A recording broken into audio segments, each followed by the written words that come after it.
Good morning, everyone, and welcome to our backyard. This is a difficult time of year for this particular bed, and this is my shade bed, and it is looking very gnarly, or ratty is a better way to say it.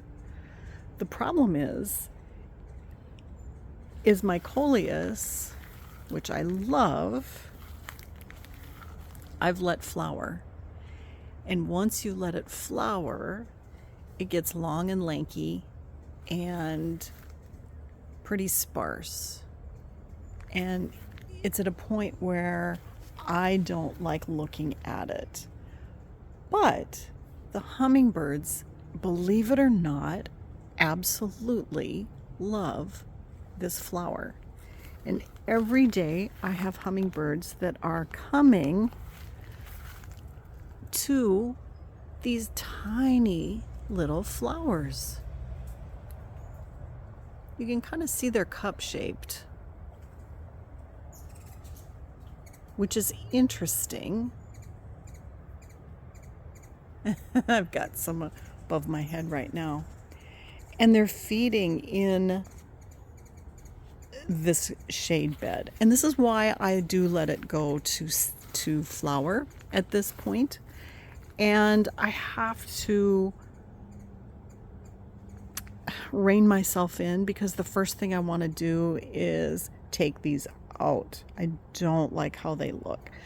I'm going to put up at the top and in the description what this bed looked like a few months ago. And if you remember, I planted all of these Coleus from just $1.99 bedding plants. So this whole bed cost very, very little, probably under $30. And it was gorgeous the whole summer long. And it just thrives. I love the look. I like how it performed.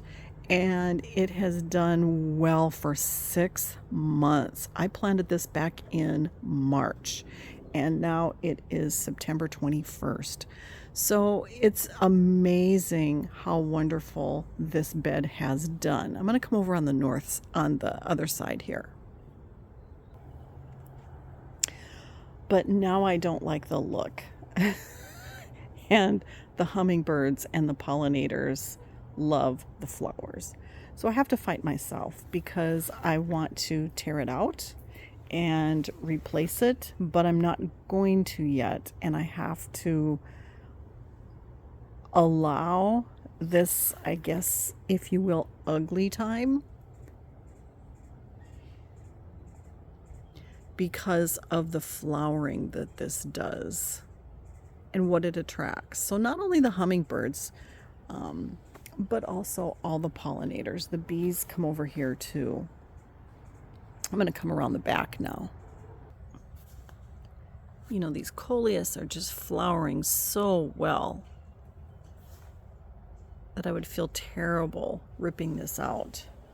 But I do want to point out how once it becomes lanky, once the Coleus becomes lanky, then you can see through the garden. And I am not used to seeing any of the mulch at all in this garden because it's been so full and so lush with the Coleus. But it becomes spindly and the foliage, it doesn't concentrate on the foliage anymore. The plant concentrates on the flowers. And it has been producing lots and lots of flowers. So I guess for 6 months, I can enjoy the Coleus, and it's been about the last week or so that this has started looking really, really ratty, and it's really bothered me, and I'm fighting myself to rip it out. During hummingbird migration season, we'll have, golly, upwards of 10 to 50 hummingbirds in our yard, depending on the day. And during migration, earlier the males move through, and they can start moving through in August, and then the females come, and then the juveniles. And we typically still have juveniles depending on the weather, but we'll still have them at the beginning of November. I don't really plan, at least I don't think so, keeping this bed until the beginning of November. It just, I do not like the looks of it. And isn't that too bad? Because this is, well, I do grow the Coleus because I like the look, and the foliage is just gorgeous. And I did pinch the blooms back when they started, towards the end of July.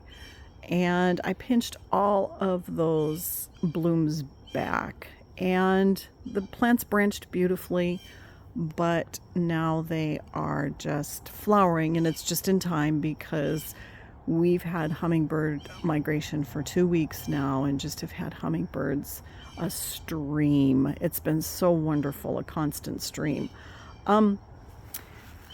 But with that, this is not the only bed that I have for the hummingbirds. I have specific plants, especially over in my sunnier areas that they frequent. But I wanted to show you this bed because it is looking really tough right now.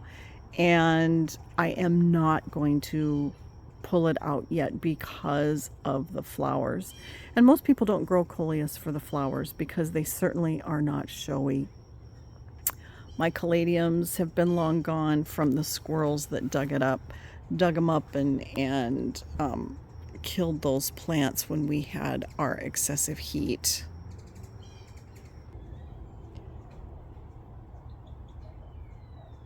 Coleus do really fascinate me because these flowers are so tiny, but yet such a pollinator draw. And they do flower very well. So there are lots of flowers on the Coleus once they start to flower. We had some heavy rain and wind come through, which we needed the rain, and it was wonderful, and there's no complaints. But I am going to zoom in here.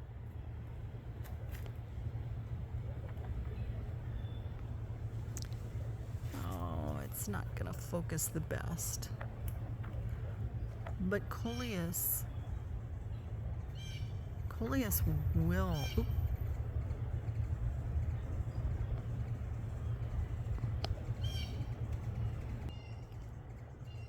Coleus will split or fall over, and that's what some of these have done because their branches just get to be too large to support the weight.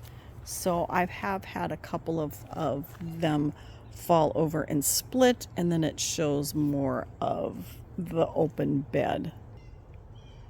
So this is a shade bed, and I don't know what I'm going to replace it with. So we typically don't have our first frost until December. So I do have a good amount of time to be able to replace these Coleus.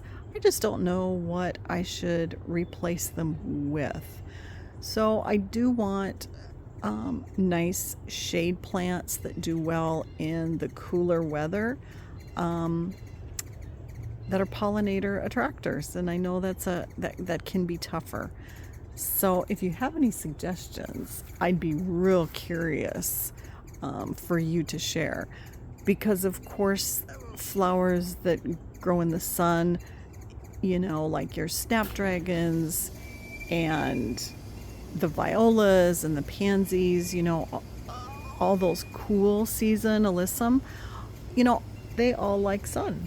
And so not many enjoy the shade. So that's going to be a challenge finding that. But anyway, just keeping it real here. Wanted to show you my poor shade bed that's looking pretty bedraggled, but yet is flowering gorgeously for my pollinators and my hummingbirds at the moment. But if you would, leave me comment. Leave me a comment on what your suggestion would be to be able to put into this bed.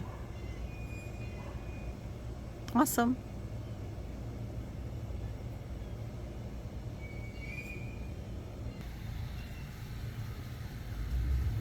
This little one has been talking to me, was chattering at me as I was speaking with you.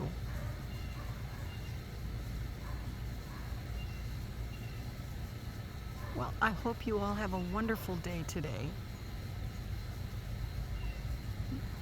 South of Houston in my Zone 9A garden in the backyard, we've been enjoying a reprieve from the Texas heat dome. And it's been wonderful to not have 100-degree temperatures anymore. Even though we're in the mid-90s during the day, this is a huge difference.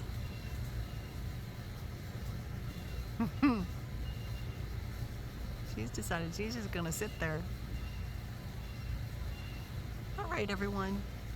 Well, I hope you have a wonderful day today. Thanks for joining me. And I hope to see you again.